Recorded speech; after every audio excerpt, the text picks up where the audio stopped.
कामनाओं की पूर्ति के लिए जो हम प्रयत्न करते हैं उसका उद्देश्य होता है सुख, और सुख भी ऐसा जो शाश्वत हो।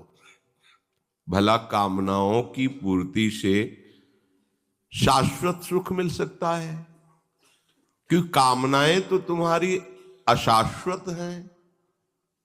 नाशवान वस्तु व्यक्ति स्थान की कामनाएं करके तुम शाश्वत सुख को प्राप्त हो सकते हो कैसे?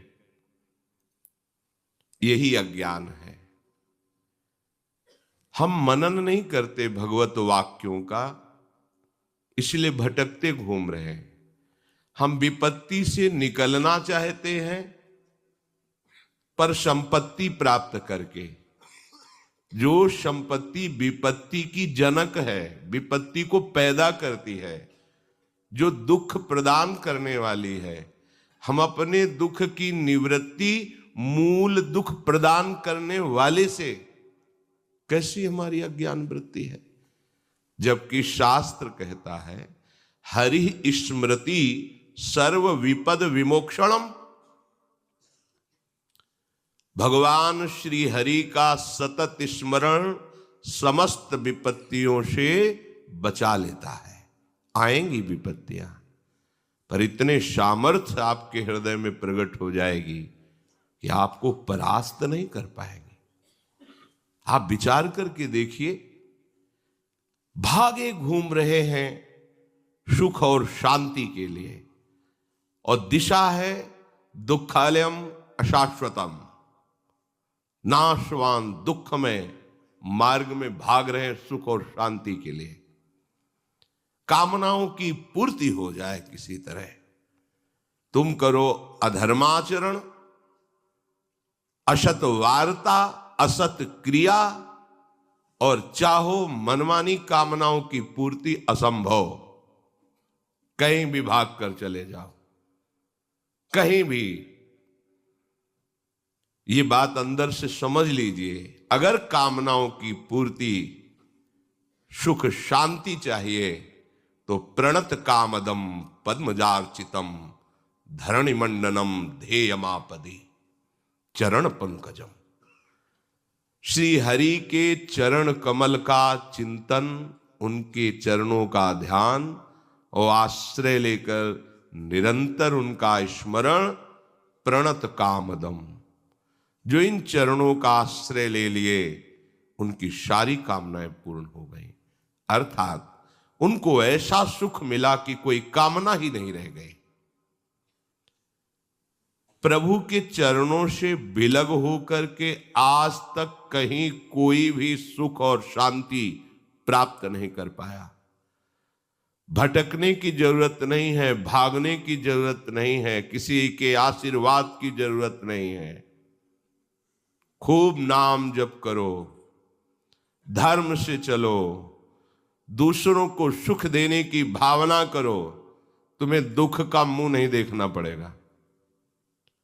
भगवत स्मरण नहीं करोगे, पापाचरण करोगे, नाना प्रकार की कुमार्गगामी प्रवृत्तियों का आचरण करोगे, ब्रह्मा भी नहीं बचा पाएंगे तुम्हें। अवश्यमेव भोक्तव्यम, जिन्होंने ब्रह्मा को भी प्रकट किया है, ब्रह्मा भी जिनके शासन में उनके वचन है, अवश्यमेव भोक्तव्यम कृतम कर्म शुभाशुभम। तुम्हें अपने कर्म का भोग भोगना पड़ेगा, कहीं भी भाग के चले जाओ। जो कछ लिखे लीलाट दुख सुख देह संग, भुगते गो जहां जाएगो, यह सिद्धांत अभंग। इसे कोई काट नहीं सकता। भगवत ऋषि जी कहते हैं अभंग सिद्धांत अवश्यमेव भोक्तव्यम।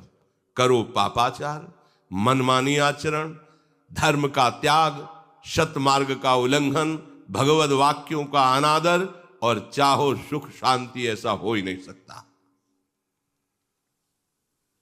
भले बालू पेरने से तेल निकल आवे, जल के मथने से भले घी पैदा हो जाए, जो असंभव है।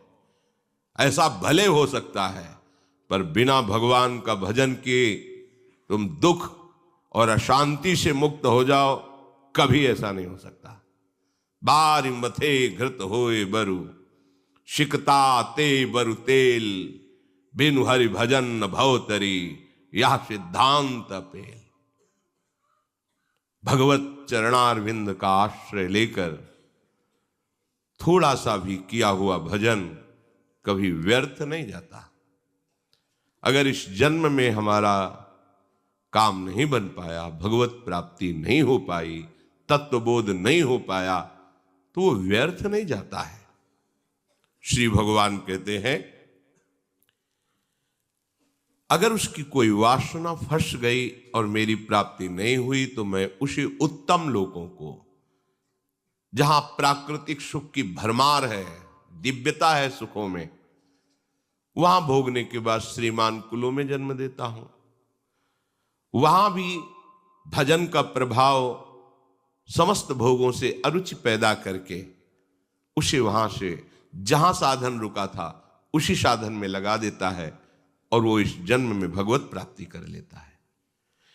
यदि किसी वासना का उसने आदर नहीं किया और भगवत प्राप्ति नहीं हो पाई तो अगला जन्म भगवान के भक्तों के घर में होता है, तपस्वियों के, ज्ञानियों के, जहां जन्म से ही भागवतिक संस्कार, उसे स्वर्ग नहीं जाना पड़ता, उसे वो विशेष सामग्री नहीं मिलती जो भजन में बाधा पहुंचा दे।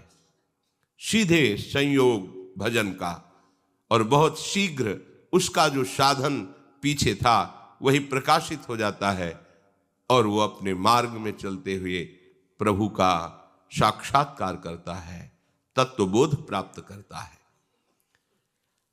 भजन अगर नहीं हुआ जीवन में तो कोई भी इतना महत्वशाली नहीं है कि वो अपनी पूर्व जन्म की पढ़ाई को आगे से शुरू कर दे। डिग्री पढ़े थे, मरे, फिर ककारा पढ़ना पड़ेगा। ऐसा नहीं कि वह डिग्री से शुरू होगा कि आप हाई स्कूल पास हो गए, अब यहां से 11-12 की पढ़ाई शुरू होगी। नहीं, वही फिर का खागा। आपने 10 अरब रुपए बैंक के जमा के मर गए तो फिर 1-1 रुपए जोड़ने पड़ेंगे अगले जन्म में अगर मनुष्य शरीर मिला। लेकिन इसमें ऐसा नहीं। आप जितनी भूमिका पे पहुंच चुके हैं भक्ति की, भजन रूपी संपत्ति जितनी आपने कमा ली है, बिल्कुल सुरक्षित, पाई भर उसमें घाटा नहीं लगेगा। और वो दिव्य रूप प्रकाशित करके आप जहां भी जन्मेंगे, जिस योनि में भी जन्मेंगे, वहीं वो प्रकाशित होकर आपका परम मंगल कर देगी। महामहिम प्रभु श्री हरि के चरणों का आश्रय लेकर भजन करना कभी कभी अमंगल नहीं हो सकता। कभी वो दुख का चेहरा नहीं देखेगा कि दुख कहते किसे हैं, पर लगो तो। अगर भजन में नहीं लगोगे, साफ बात है, कहीं भाग कर चले जाओ, तुम्हें ठौर नहीं मिलेगी, शांति नहीं मिलेगी। सुरसर तीर बिन नीर दुख पाई है, सुरतर उतरे तो ही दारिद सताई है। भाग कहां भाग के जाएगा? कहीं भागने की जरूरत नहीं। हरि शरणम, प्रभु की शरण में हो गए, उनका चिंतन कर रहे हैं, लीला गायन कर रहे हैं, उनकी कथा सुन रहे हैं, अब आपका कोई अमंगल नहीं कर सकता। विश्वास करो, पूर्व के पाप जो दंड देने के लिए निश्चित हो चुके हैं वो आएंगे, पर भगवत कृपा से सहने की सामर्थ्य होगी। आपको विचलित नहीं कर पाएंगे क्योंकि आपके पास प्रभु का आश्रय है, भजन है। अगर वो चाहे तो भजन बल से उसे नष्ट कर सकता है, पर वो जान जाता है कि ऐसे महामहिम प्रभु के भजन को इस नाशवान शरीर के लिए नहीं, वो समझ जाता है। इसलिए चूको मत, प्रभु का भजन कभी व्यर्थ नहीं जाता। पूर्व में किया हुआ भजन आगे बढ़कर